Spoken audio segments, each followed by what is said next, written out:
하나님의 말씀 우리 함께 보겠습니다. 구약 성경 욥기 29장 1절부터 25절까지. 구약 성경 욥기 29장 1절부터 25절까지 저와 함께 교독하겠습니다.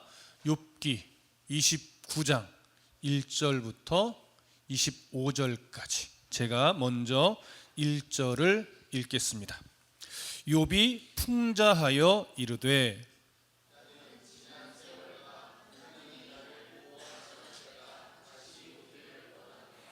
그때에는 그의 등불이 내 머리에 빛이었고 내가 그의 빛을 힘입어 암흑에서도 걸어 다녔느니라.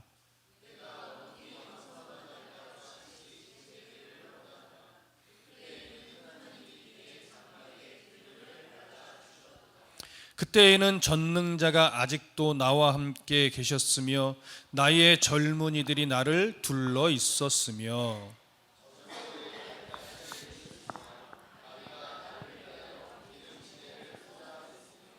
그때에는 내가 나가서 성문에 이르기도 하며 내 자리를 거리에 마련하기도 하였느니라. 나를 보고 젊은이들은 숨으며 노인들은 일어나서 서며 유지들은 말을 삼가고 손으로 입을 가리며 지도자들은 말소리를 낮추었으니 그들의 혀가 입천장에 붙었느니라. 귀가 들은즉 나를 축복하고 눈이 본즉 나를 증언하였나니 이는 부르짖는 빈민과 도와줄 자가 없는 고아를 내가 건졌음이라. 망하게 된 자도 나를 위하여 복을 빌었으며 과부의 마음이 나로 말미암아 기뻐 노래하였느니라. 내가 의를 옷으로 삼아 입었으며 나의 정의는 겉옷과 모자 같았느니라. 나는 맹인의 눈도 되고 다리 저는 사람의 발도 되고 누군가의 아버지도 되며 내가 모르는 사람의 송사를 돌보아 주었으며 불의한 자의 턱뼈를 부수고 노획한 물건을 그 이새에서 빼내었느니라. 내가 스스로 말하기를 나는 내 보금자리에서 숨을 거두며 나의 날은 모래알같이 많으리라 하였느니라. 내 뿌리는 물로 뻗어나가고 이슬이 내 가지에서 밤을 지내고 갈 것이며 내 영광은 내게 새로워지고 내 손에서 내 화살이 끊이지 않았노라. 무리는 내 말을 듣고 희망을 걸었으며 내가 가르칠 때에 잠잠하였노라. 내가 말한 후에는 그들이 말을 거듭하지 못하였나니 나의 말이 그들에게 스며들었음이라. 그들은 비를 기다리듯 나를 기다렸으며 봄비를 맞이하듯 입을 벌렸느니라. 그들이 의지 없을 때에 내가 미소하면 그들이 나의 얼굴빛을 무색하게 아니하였느니라. 함께 읽습니다. 내가 그들의 길을 택하여 주고 으뜸이 되는 자리에 앉았나니 왕이 군대 중에 있는 것과도 같았고 애곡하는 자를 위로하는 사람과도 같았느니라. 아멘. 할렐루야. 욥기 27장까지 욥과 친구들의 대화는 마무리되었습니다. 자, 이제 28장부터 욥의 독백이 시작되었는데 28장에서는 친구들과의 대화 가운데 그가 가장 답답했던 하나님의 지혜가 무엇이냐, 그들은 지혜를 다 아는 것처럼 욥을 판단하고 정죄했지만 욥이 인생을 통해 지금 경험하고 있는 것은 우리가 알고 있던 것이 전부가 아니었다라고 하는 것이죠. 그래서 자기가 계속된 갈등 속에서 깨달았던 참된 지혜가 뭐냐, 하나님의 지혜가 뭐냐, 그걸 정리해냈었습니다. 그의 결론은 이것이었죠. 주를 경외함이 지혜요 악을 떠남이 명철이니라. 결국 인생 속에서 하나님의 주권을 인정하게 만드실 것이고 하나님의 뜻에 순종하며 살아가는 것이 가장 복된 것임을 깨닫게 할 것인데, 그 하나님의 손에 붙들려 있는 것, 그리고 그걸 깨닫게 되는 것, 이것이 참된 지혜라고 정리했습니다. 그리고 이제 오늘부터 29장, 30장, 31장을 보게 될 텐데, 이 29장, 30장, 31장을 끝으로 욥은 욥기에서 더 이상 등장하지 않습니다. 물론 마지막 42장에 잠깐 등장을 해요. 하지만 욥의 주된 이제 자신의 마음을 토로하는 이 내용은 이제 31장으로 마무리가 돼요. 그리고 나서 32장에서 엘리후라고 하는 인물이 새롭게 등장을 해서 37장까지 욥을 향한 또 공격을 거침없이 또 쏟아냅니다. 그리고 나서 드디어 38장에서 하나님이 등장하여 이제 책망할 자를 책망하고 위로할 자를 위로하며 하나님의 뜻을 드러냅니다. 그리고 나서 마지막 42장에 욥이 잠깐 등장하고 모든 것이 회복이 되면서 욥기가 마무리가 되는 거예요.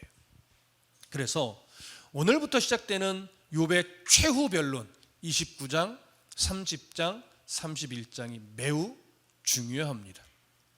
제가 29장, 30장, 31장을 쭉 정리해 가면서 이 중요한 세 장이 도대체 핵심이 뭔가, 이것 때문에 정말 깊은 고뇌의 시간들을 거쳤습니다.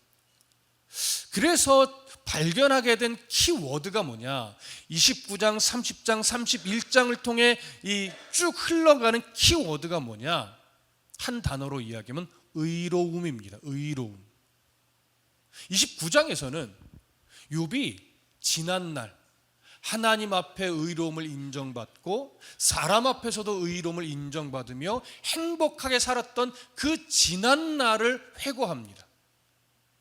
그리고 30장으로 딱 넘어가면 하나님 앞에서도 자기의 의로움을 거절당하고 사람 앞에서도 자기의 의로움을 거절당하며 깊은 고난 속에 살게 된 지금 현재를 탄식합니다.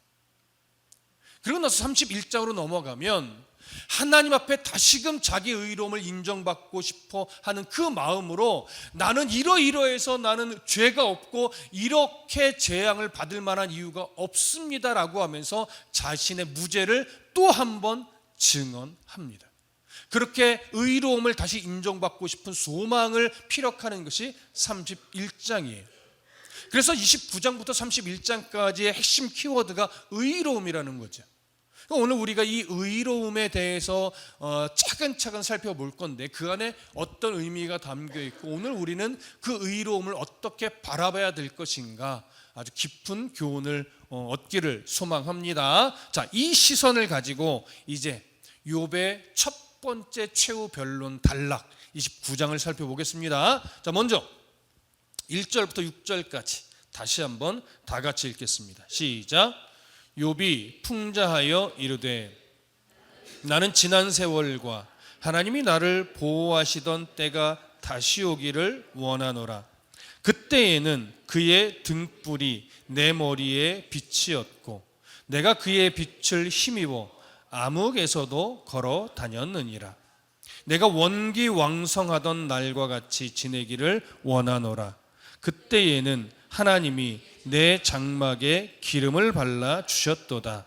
그때에는 전능자가 아직도 나와 함께 계셨으며 나의 젊은이들이 나를 둘러 있었으며 젖으로 내 발자취를 씻으며 바위가 나를 위하여 기름 시내를 쏟아냈으며. 자, 2절에 보면 이렇게 이야기를 해요. 나는 지난 세월과 하나님이 나를 보호하시던 때가 다시 오기를 원하노라. 자, 이 구절이 결국 무슨 의미겠어요?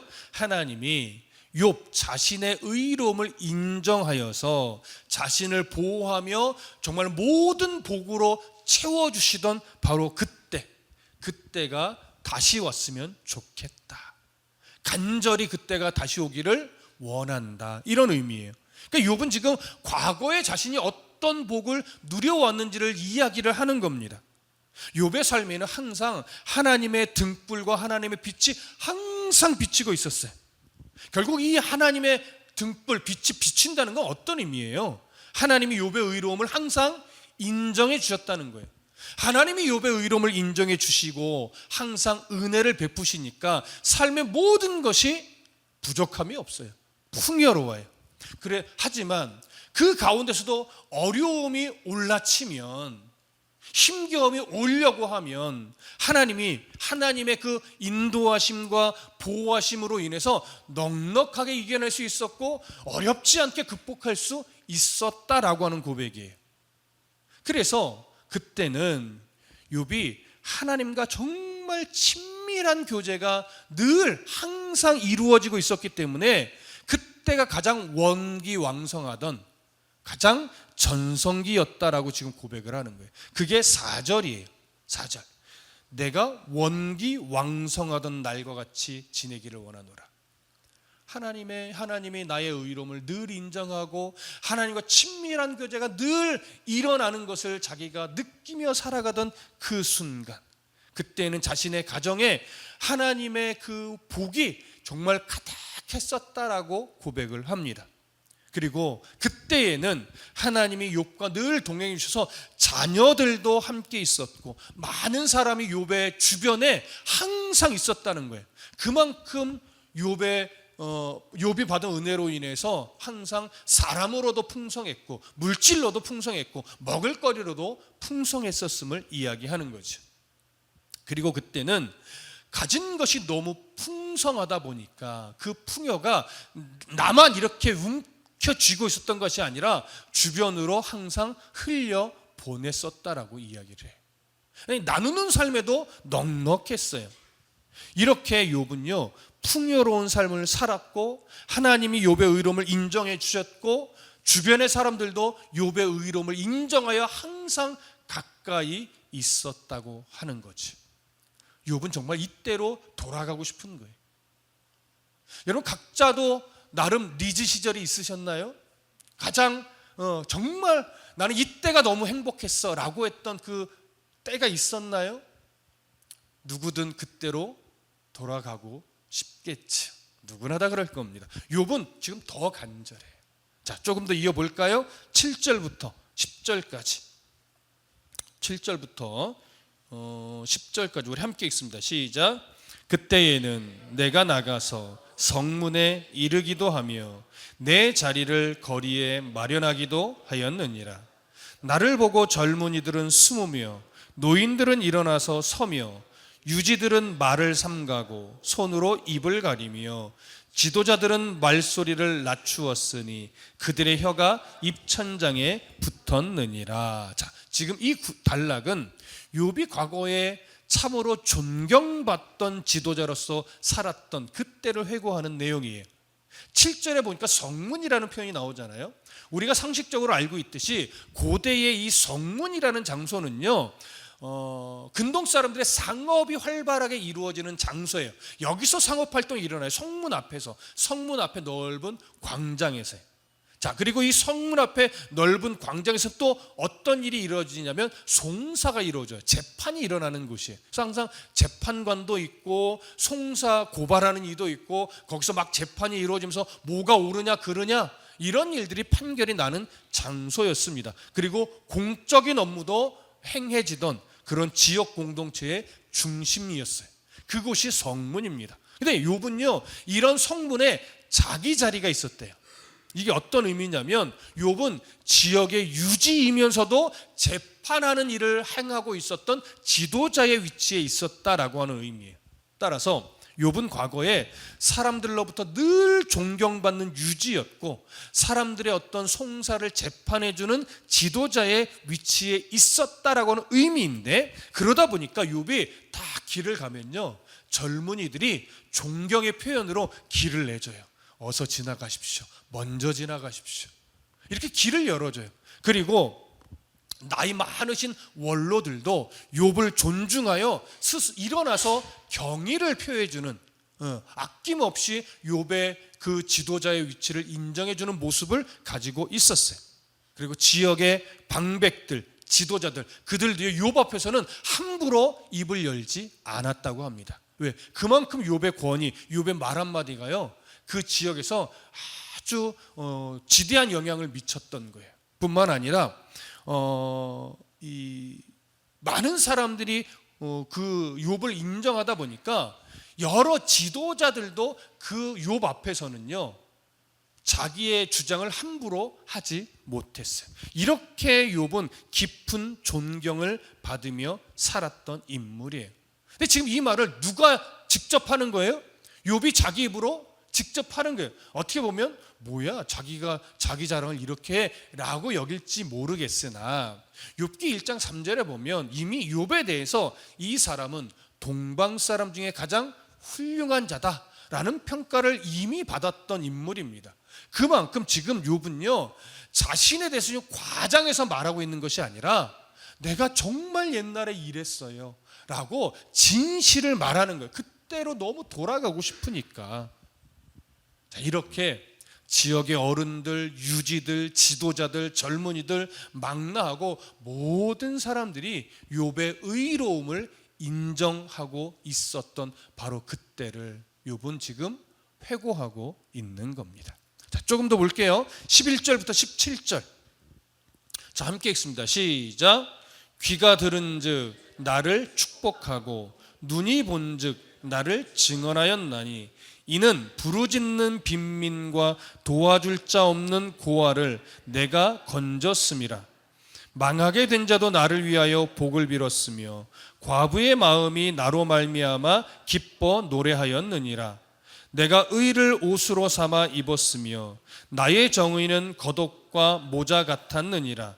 나는 맹인의 눈도 되고 다리 저는 사람의 발도 되고 빈궁한 자의 아버지도 되며 내가 모르는 사람의 송사를 돌보아 주었으며 불의한 자의 턱뼈를 부수고 노획한 물건을 그 잇새에서 빼내었느니라. 자, 지금 이 구절은 주변의 사람들이 왜 욥을 존경할 수밖에 없었는가 그 이유를 설명하는 단락이에요.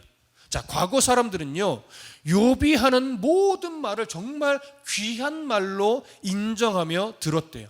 그래서 욥을 대면하여 만나본 사람들은 욥이 얼마나 훌륭한 사람인지 인정을 하게 돼서 자신들이 가는 곳곳마다 욥은 이런 사람이었어요, 너무나 훌륭한 사람이었어라고 소문을 내며 다녔다라고 하는 거예요. 그것이 11절의 내용이에요. 그리고 욥은요 빈민이나 아니면 고아나 사회적으로 약자들, 어려운 자들, 이런 자들을 외면하지 않고 진심으로 도와주었대요. 그러니 존경을 안 받을 수가 없겠죠. 또 13절을 보면요 욥의 도움을 받았던 자들은 항상 욥을 위해서 축복했대요. 그리고 욥으로 인해서 늘 기쁨의 노래를 부를 정도였다고 합니다. 그러니까 욥의 일상의 삶이 얼마나 이웃을 위한 삶이었는지 우리가 알 수 있는 거죠. 이렇게 욥은요 맹인의 눈도 되어주는 삶이었고 빈궁한 자의 다리 저는 사람의 발도 되어주는 삶이었고 빈궁한 자들의 아버지도 되어주는 삶이었고 모르는 사람의 송사까지도 기꺼이 돌보아주는 그런 삶을 살았다라고 합니다. 뿐만 아니라 재판장으로서 악한 자들의 불의한 송사에 속지 않고요 불쌍한 사람을 공의롭게 재판하며 도와주기까지 했다라고 이야기를 해요. 자, 욥이 어떻게 이런 의로운 삶을 섬기는 삶을 도와주는 삶을 넉넉하게 살 수 있었던 것일까요? 그 이유는 14절에 언급이 돼요. 자, 14절 다시 한 번만 볼까요? 함께 읽습니다. 시작. 내가 의를 옷으로 삼아 입었으며 나의 정의는 겉옷과 모자 같았느니라. 자, 14절 의와 정의가 나오죠. 욥은요 항상 자기의 삶의 모든 가치 중심에 뭐가 있었냐면 하나님의 의가 있었다라고 하는 거예요. 또 하나님의 정의가 있었다라고 하는 거예요. 이런 하나님의 의와 정의, 정직 이런 것으로 욥은 옷처럼 입고 살았대요. 한순간도요 하나님의 의에 반하는 하나님의 의에 합당하지 않은 말이나 행동은 하지 않기 위해 정말 최선의 노력을 다하며 살았던 인물인 거예요. 욥이 이렇게까지 자기의 의로움을 드러내고 있는 이유는 뭘까 이렇게 좀 생각해 보면 아마도 욥기 22장 6절부터 9절에서요 엘리바스가 욥에 대해서 이렇게 정죄했었어요. 너는 자비나 동정심이 없이 형제든지 가난한 자든지 그들의 재산을 탈취했고 사회적 약자들을 너는 외면했다. 이렇게 정죄했거든요. 알지도 못하면서. 욥이 얼마나 정말 마음이 상했을까요? 너도 소문 들어서 알지 않냐? 나는 사회적 약자들을 외면한 적이 없어. 난 누구든지 정말로 맹인의 눈도 되어줬고 다리 저는 자의 다리도 되어줬고 고아들의 아버지도 되어줬고 내가 어떤 송사도 불의하게 재판한 적이 없어. 그런 마음으로 아마 자신의 의로움을 이렇게 강조했을 것으로 여겨져요. 근데 이런 삶이 정말 한치의 과정도 없이 욥은 진짜 이렇게 삶을 살아냈던 인물입니다. 자, 조금만 더 볼게요. 18절부터 20절까지. 자, 함께 읽습니다. 18절부터 20절 시작. 내가 스스로 말하기를 나는 내 보금자리에서 숨을 거두며 나의 날은 모래알같이 많으리라 하였느니라. 내 뿌리는 물로 뻗어나가고 이슬이 내 가지에서 밤을 지내고 갈 것이며 내 영광은 내게 새로워지고 내 손에서 내 화살이 끊이지 않았노라. 자, 이 구절은 무슨 의미냐면 욥이 그렇게 하나님과 친밀한 교제를 나누며 의와 정직으로 공의로 옷을 입고 삶을 살아내고 있을 때 욥에게 마지막 소망이 하나 있었는데 그 마지막 소망이 뭐냐면 하나님의 은혜 안에서 장수하며 살다가 마지막 죽음에 이를 때는 가족의 품 안에 안겨서 하나님을 바라보며 정말 아름다운 죽음을 맞이하는 것. 이게 욥의 마지막 소망이었어요. 자기가 왕이 되거나 이름을 떨치거나 이런 게 소망이 아니라 하나님의 은혜 안에서 하나님이 원하시는 그 수명대로 살다가 가족의 품에서 정말 편안하게 죽음을 맞이하는 것. 이게 그의 마지막 소망이었대. 이 소망은 사실 우리들도 다 같이 꿈꾸는 거기도 합니다.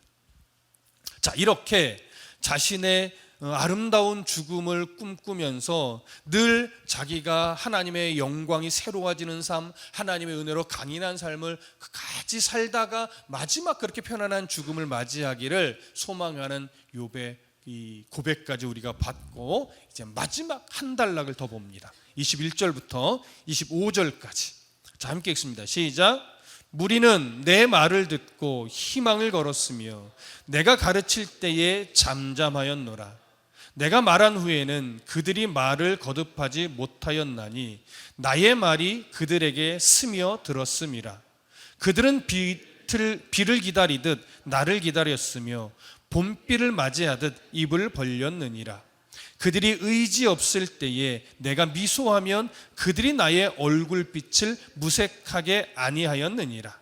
내가 그들의 길을 택하여 주고 으뜸이 되는 자리에 앉았나니 왕이 군대 중에 있는 것과도 같았고 애곡하는 자를 위로하는 사람과도 같았느니라. 자, 욥이 정말 진심을 다해 이런 삶을 살아내었더니 이제 사람들은 욥을 바라보면서 어떻게 희망을 발견했냐면 욥은요 많은 사람을 정말로 지혜롭게 가르쳤어요. 그리고 희망을 주고 위로하기 위해 최선을 다했어요. 그랬더니 욥의 가르침을 받는 사람들은요 욥의 진심을 알았기 때문에 욥의 삶을 보니까 알았기 때문에 욥이 가르치는 모든 가르침을 정말 기꺼이 수용하고 듣고 마음에 새겼다라고 이야기를 합니다. 그래서 사람들은요 가뭄의 비를 기다리듯이 욥의 가르침을 기다렸고 메마른 대지가 봄비를 흡수하듯이 욥의 가르침을 마음으로 받았다라고 이야기를 해요. 그리고 그 사람들이 힘든 상황에 놓여 있을 때 욥이 가까이 가서 위로해 주면 그들은 늘 힘을 얻었고 욥을 바라보며 환하게 미소를 지었다라고 합니다. 그리고 마지막 25절은 이런 욥을 주변 사람들이 왕처럼 받들었다고 해요. 여러분 이렇게 표현하니까 조금 욥이 약간 교만해지는 것 같다라고 여길 수 있겠지만 이건 욥이 그들의 어떤 높임을 받고 막 왕처럼 군림했다 이런 의미가 아니라 사람들에게 이렇게 인정을 받을 정도였음을 지금 비유적으로 표현을 한 거예요. 그래서 욥이 지금 교만함으로 말하는 것이 아닙니다.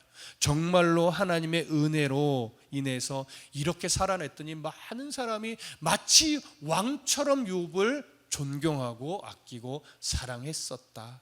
이런 이야기를 하는 거죠. 자, 이렇게 첫 단락의 마무리가 됩니다. 욥은 지금 우리가 살펴보았듯이 지난날 하나님 앞에서 자신의 의로움을 인정받아서 어떤 은혜를 누렸으며 그 은혜를 누리는 삶이 정말로 많은 사람을 위하는 진심 어린 삶이었기 때문에 많은 사람도 욥을 바라보며 그의 의로움을 인정하여 존경할 정도였음을 지금 고백을 한단 말이죠. 자, 여기서 이제 우리가 놓치지 말고 다시 한번 봐야 할 구절이 있어요. 그게 어디냐면 2절입니다. 2절 다시 한번 볼까요? 29장 2절 함께 읽습니다. 시작. 나는 지난 세월과 하나님이 나를 보호하시던 때가 다시 오기를 원하노라. 욥의 간절한 마음이에요. 나는 정말 지난 날 하나님이 나의 의로움을 인정해 주면서 복을 주고 그 복을 누림에 있어서 사람들까지도 나를 바라보며 욥의 의로움을 인정해 주던 바로 그때로 내가 돌아가기를 정말 원한다라고 하는 거예요. 자, 그러면 욥의 이 마음을 사실은 우리가 헤아려지거든요. 우리도 그런 시절이 생각난다면 그런 시절로 돌아가고 싶어하는 건 너무나 당연할 거예요. 근데 문제점은 뭐냐면 지금 욥에게 고난을 허락하신 하나님의 마음을 보지는 못하고 있다는 거예요. 이게 지금 욥이 넘어서지 못한 한계점이에요. 지금 내게 왜 이 고난을 허락하셨는가를 헤아리려는 마음은 지금 전혀 생각지 못해요. 거기를 바라보지를 못해요. 그러니까 너무나 지금 현재의 고난이 힘겹다 보니까 과거 나의 의로움을 인정받으며 행복하게 살았던 그때로 돌아가고 싶은 마음만 너무 간절한 거예요. 그럼 왜 욥이 현재 고난 속에서 하나님이 욥의 삶을 놔두신 이유를 왜 바라보지 못할까요? 욥의 이해에서는 이 고통의 순간, 욥이 겪고 있는 고통의 순간이 하나님의 보호하심의 순간이라고 전혀 보지 못하기 때문에 그래요. 자신이 겪고 있는 이 고통의 순간에 대해서 하나님이 나의 의로움을 인정하지 않으신 결과다, 이렇게 욥도 여기고 있기 때문에 그래요.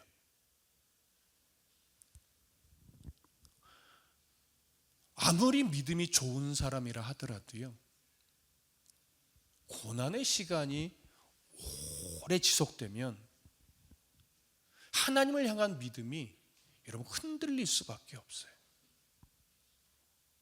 욥도 고난을 겪었던 그 첫머리에서는요, 너무나 놀라운 믿음의 고백을 했었어요. 주신 이가 하나님이신데 거두어 가신 이도 하나님이니 기꺼이 이 순간을 감수하는 게 맞지 않냐 라는 고백까지 했었단 말이에요. 하지만 아무리 부르짖어도 응답하심이 없는 그 하나님의 외면함 같은 상황 속에서 고난의 시간이 길어지고 정죄하는 친구들의 목소리가 거세지다 보니 욥도요, 도대체 왜 이런 고난이 내게서 떠나가지를 않는가, 이런 답답함에 너무 지쳐버려요. 그 갈등 속에서 욥이 자신도 모르게 하나님에 대한 이해가 조금 더 깊어졌고 넓어졌어요. 우리는 그걸 계속 확인했어요. 그럼에도 아직 넘어서지 못한 것은 뭐냐면 이 고난 속에도 하나님의 의로움이 있다는 걸 아직 모르는 거예요. 거기까지 볼 실력이 아직 안 되는 거예요. 물론 그렇다고 해서 지금 욥의 신앙의 실력이 가볍느냐? 절대 그렇지 않죠. 지금도 너무나 놀라운 신앙인데 하나님은요, 지금의 신앙보다 한 단계 더 올라서길 원하는 거예요. 사람이 겪는 고난 속에도 하나님의 공의가 있고 하나님의 의로움이 있고 하나님의 뜻이 있으며 하나님이 이루어 가실 역사가 있다라고 하는 것, 그걸 바라보며 고난 속에서도 기꺼이 하나님을 위해 죽을 수 있는 용기, 이 용기까지 발휘되어야만 하는 거죠. 그러니 여러분, 욥이 지금 이 넘어서지 못하고 있는 신앙의 한계점, 그 한계점에서 욥이 지금 깨달아야 되는 것이 뭐냐면 고난이 꼭 불의에 대한 심판은 아니라는 거예요. 그리고 하나님은 한 영혼을 사랑하시되 끝까지 사랑하시는 분이시지 보호하다가 멈추고 사랑하다가 멈추는 이런 하나님은 아니라는 거예요. 그러니 여전히 욥을 향해서 하나님은요, 예전과 똑같이 욥을 사랑하고 있고 예전과 똑같이 보호하고 있고 예전과 똑같이 욥과 동행하고 있다는 사실, 이걸 욥이 빨리 깨달아야만 하는 거예요. 그러니 지금 욥이 겪고 있는 이 고통의 시간들이 욥이 불의하다는 증거는 될 수 없는 거죠. 그런데 욥의 친구들도 그렇고 당시 욥도 그렇고요, 그들이 늘 가지고 살았던 사실은 그 중심이 뭐였냐면 하나님 앞에 의롭게 살고 하나님 앞에서 정직하게 살고 불의와 상관없이 살면 하나님의 복을 받고 불의하게 살면 하나님 앞에 심판을 받는다, 이런 기준으로 그들이 지금까지 살아왔단 말이에요. 근데 친구들은 그 원리를 끝까지 고수하고 있는 거고, 욥은 나도 그렇게 믿고 살아왔는데 내가 이유 없이 고난을 당해보니 꼭 그렇지는 않더라. 나도 지금 하나님의 뜻을 찾아가고 있는 중이다. 그러니 이 고난이 나의 죄로 인한 것이라고 자꾸 정죄하는 그 정죄는 좀 멈춰달라, 이게 욥의 요구했던 거잖아요. 하지만 그렇다고 해서 그 고난 속에 하나님이 어떤 뜻이 있는지, 이 고난이 하나님의 의와 상관이 있는 것인지 욥은 아직 발견을 못했어요. 자, 그러니 욥이 어떤 수준으로 올라서야 되느냐, 고난 속에 있는 하나님의 의로움을 볼 수 있는 수준으로 이르러야 돼요. 근데 욥이 지금 그게 아직 안 되는 거죠. 그럼 여러분, 성경 인물 중에 고난 속에서 하나님의 의를 보았던 대표적인 인물을 한 사람 꼽으라면 누구를 선택할 수 있을까요? 바로 바울이죠. 이런 성경 구절 좀 찾아볼게요. 사도행전 20장으로 가봅니다. 신약 성경 사도행전 20장. 욥이 고난 속에서 하나님의 의를 찾게 되려면 바로 바울에게서 그 모습을 본받아야 돼요. 물론 훨씬 후대 사람이긴 하지만, 자, 사도행전 20장 22절부터 24절을 봅니다. 사도행전 20장 22절부터 24절. 자, 찾으셨으면 함께 읽습니다. 시작. 보라, 이제 나는 성령에 매여 예루살렘으로 가는데 거기서 무슨 일을 당할는지 알지 못하노라. 오직 성령이 각성해서 내게 증언하여 결박과 환난이 나를 기다린다 하시나, 나의 달려갈 길과 주 예수께 받은 사명 곧 하나님의 은혜의 복음을 증언하는 일을 마치려 하면은 나의 생명조차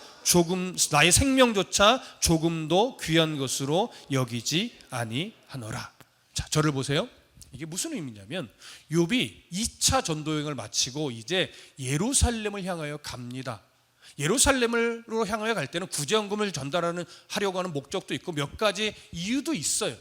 근데 그 예루살렘으로 이제 여행을 마치고 돌아가는데 그 갈 때 곳곳에 들려서 성도들을 만나서 위로하고 또 설교하고 그러면서 가거든요. 근데 여러 도시에 갈 때마다 도시에 있는 성도들이요, 하나님의 성령 하나님이 환상을 보여주셨다고 하면서 바울에게 뭘 말하냐면 예루살렘으로 안 가면 안 돼요.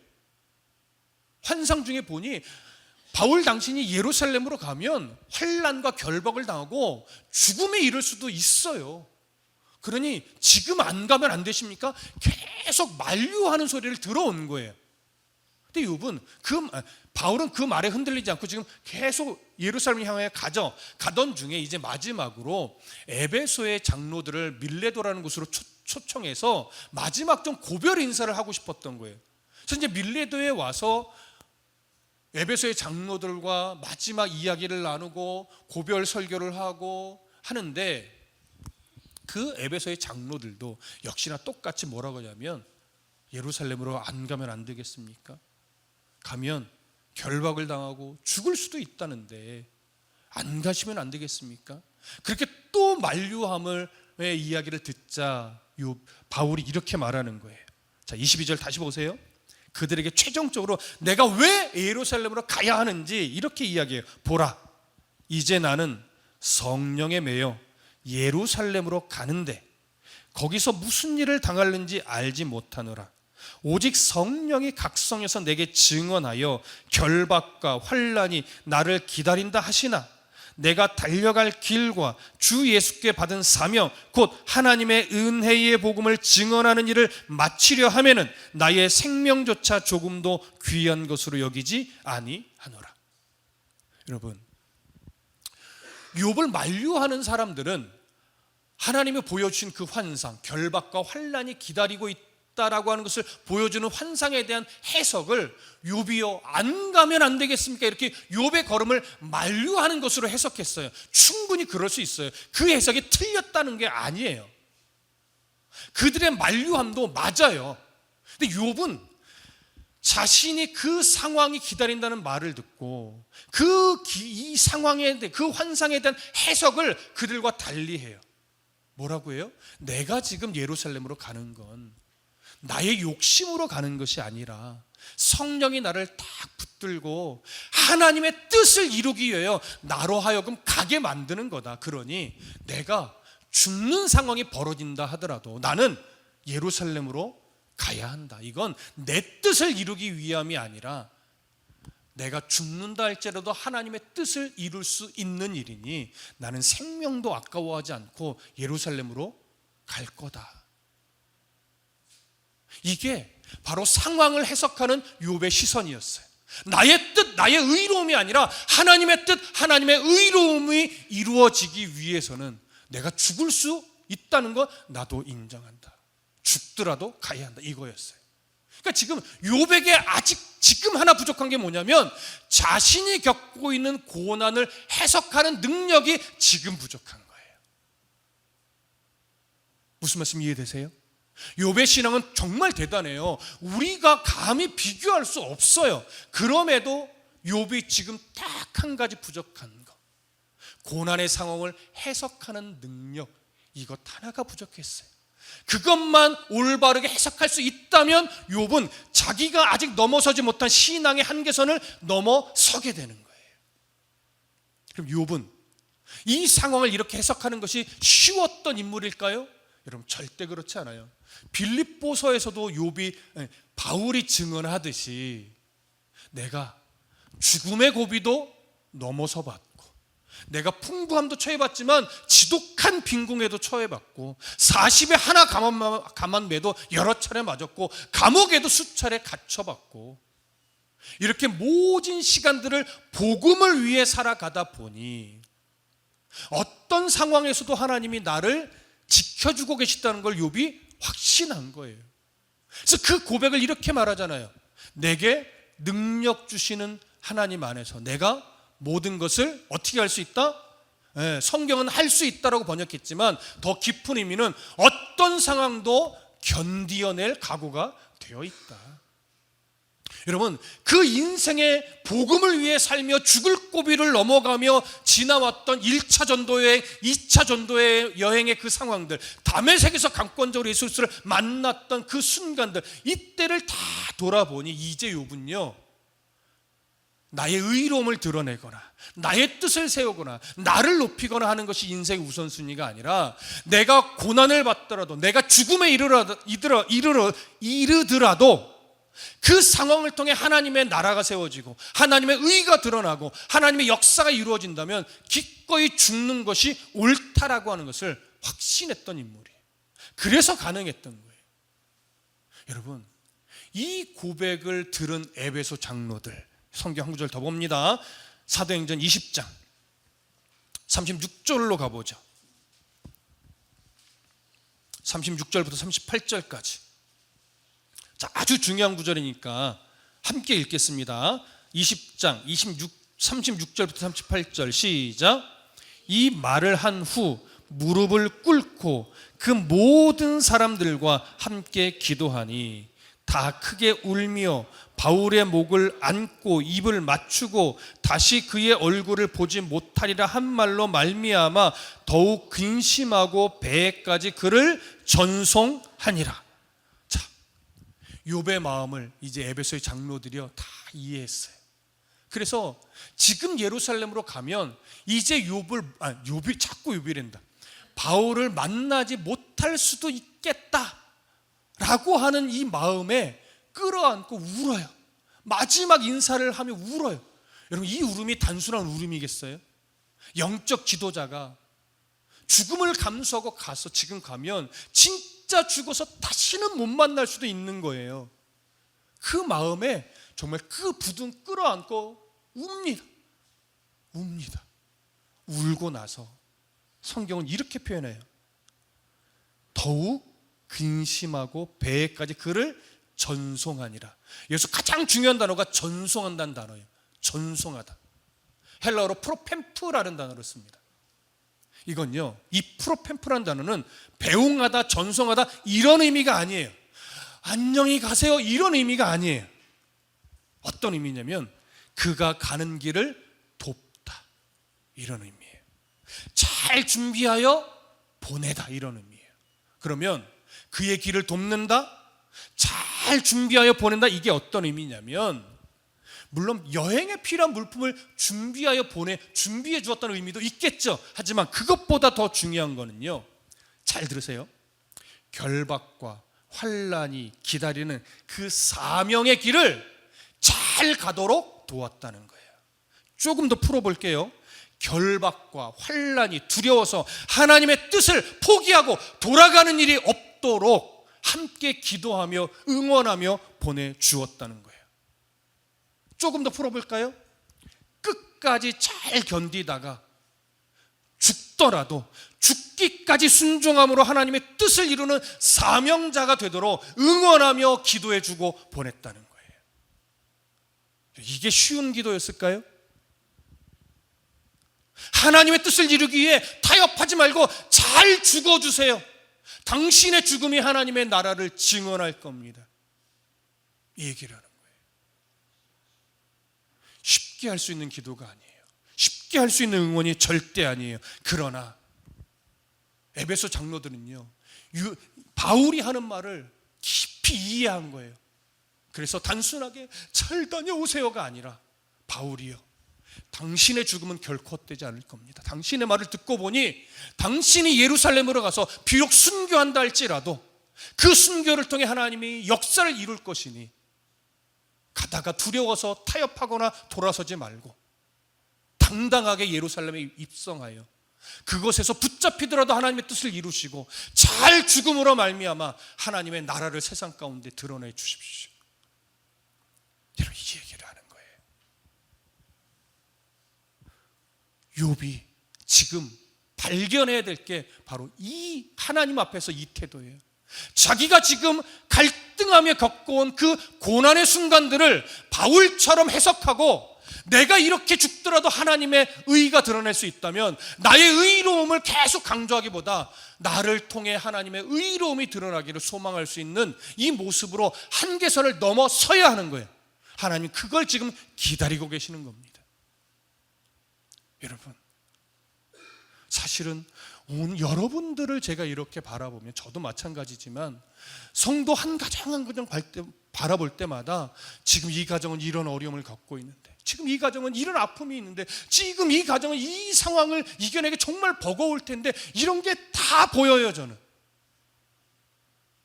그러면 어떻게 하겠습니까? 저는 목회자로서 기도합시다. 하나님이 도우실 거예요. 기도합시다. 하나님이 해결해 주실 거예요. 기도합시다. 하나님의 은혜가 있을 거예요. 라고 위로하고 응원하는데요. 그런데 진짜 제 속마음은 뭔지 아세요? 입을 열어 잘 내뱉지 못하지만 마음속 깊이 해주고 싶었던 말. 잘 죽어주세요. 잘 죽어주세요. 다시 말하면 혹여나 하나님의 뜻이 지금 그 상황을 해결해 주는 데 있지 않더라도 바울처럼 내가 죽고 예수로 사는 이 소망을 꿈꾸며 잘 죽으면, 잘 견뎌내면 바로 그 모습을 통해 누가 드러나요? 하나님이 드러나고 하나님의 역사가 세워진다는 거예요. 여러분, 이 말은 정말 하기 힘듭니다. 여러분, 아픔 이 땅에서는 해결 안 될 수도 있어요. 억울함 이 땅에서는 해결 안 될 수도 있어요. 하지만 이 땅에서 해결이 안 될지언정 내가 하나님이 이루실 일을 오늘도 소망하며 어떻게 견디어가고 있느냐를 통해 하나님은 자기의 역사를 이뤄냅니다. 비록 내가 원하는 대로 이 땅에서는 되지 않을지언정 그걸 통해 무엇인가를 이루실 하나님의 그 일하심을 바라보면서 그것 때문에 좌로우로 흔들리지 않고 믿음 안에 버티어내고 살아가는 그 삶의 모습을 통해 하나님은 자기의 역사를 이루신다는 거예요. 우린 그걸 보셔야 돼요. 그래서 하나님은요, 자신의 뜻을 이루기 위해 우리의 삶을 무너뜨리실 때도 있고, 하나님은 자기의 뜻을 이루기 위해 우리가 무너진 그 상황에 오랜 동안 놔두실 때도 있어요. 그때 기꺼이 잘 무너질 수 있어야 하나님의 뜻이 세워지는 겁니다. 그래서 하나님이 뜻을 두시고 나를 무너짐 속에 놔두실 때는요, 그 무너짐 속에서, 힘든 그 무너짐 속에서 그저 주님과 함께 눈물을 흘리며 가는 것이 하나님과 동행하는 거예요. 하나님이 가라고 보여주신 그 길을 눈물과 한숨을 쉬면서 주님과 함께 걸어내는 것이, 그게 순종이고 동행인 거예요. 믿음과 순종으로 잘 무너지면 내가 갇혀있던 믿음의 한계선이 넘어가게 됩니다. 나의 그 갇혀있던 믿음의 한계선을 넘어서면 우리의 의로움이 하나님이 원하시는 수준으로 한 단계 더 성장하는 거예요. 우리는 누구나 다 믿음의 한계선에 딱 걸쳐져 있습니다. 그 한계선 한 토막을 넘어서기가 어찌나 어려운지요. 그런데 바울이 고백하죠. 성령에 매여서 가는 길이라고. 성령 하나님이 저와 여러분들의 그 믿음의 한계선에 걸려있는 그 믿음의 한계점을 넘어서도록 성령께서 도우실 겁니다. 그 도우심을 믿고 오늘 잘 죽기를 각오하십시다. 그러면 하나님이 내 삶을 통해 하나님 자신의 뜻을 이루시며 우리로 하여금 믿음의 한계선을 넘어가도록 이끌어 주실 겁니다. 이 마음으로 우리 찬송할까요? 저번 주에도 불렀죠. 우리가 그 믿음의 한계선을 넘어서기 위해서는 하나님 이 일상의 삶 속에서요, 삶을 살아가는 세상을 살아가는 지혜가 필요해요. 우리의 삶이 얼마나 힘겨웁니까? 이 가사처럼 하늘을 볼 겨를도 없이 우리 정신없이 세상을 살잖아요. 그러다가 마음의 먹먹함이 내 삶을 짓누르면 그제서 주님 한번 부르짖는 게 사실은 전부잖아요. 하지만 그 상황, 그 아픔, 그 짓누름, 그 분주함 속에서 다시금 하나님의 인도하심을 바라보면서 그 믿음의 한계선을 우리가 딱 넘어서야 돼요. 그러기 위해서 잘 죽고 잘 무너지고 잘 부서져야 됩니다. 그 마음을 가지고, 그 고백을 가지고 우리 찬송합시다. 하늘을 별도 없이 정신없이 세상을 살다가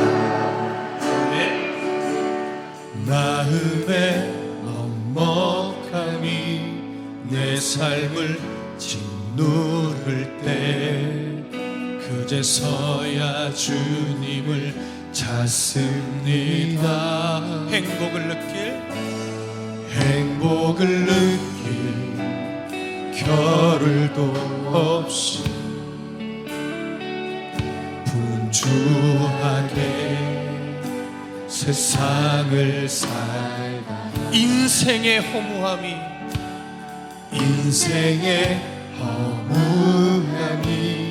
내 삶을 짓누를 때 그제서야 주님을 찾습니다. 우리 한 번만 더 하늘을 볼 겨를도 없이 하늘을 우리 자신의 삶을 돌아보면서 겨를도 없이 정신없이 세상을 살다 인생 마음의 먹먹함이 내 삶을 짓누를 때 그제서야 주님을 찾습니다.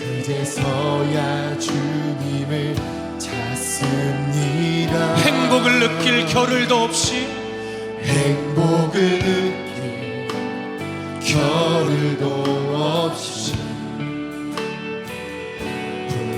분주하게 세상을 살다가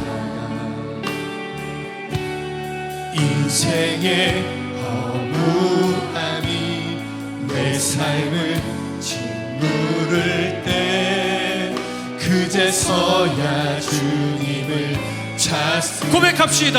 오늘도 여전히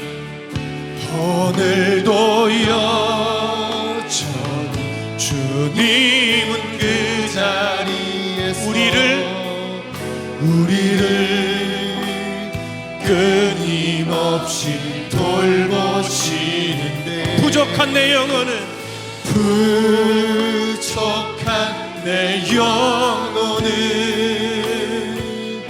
아직도 갈 길을 모르니 내게 믿음 주시옵소서. 내게 믿음 주소서. 내 연약한 마음 돌보소서.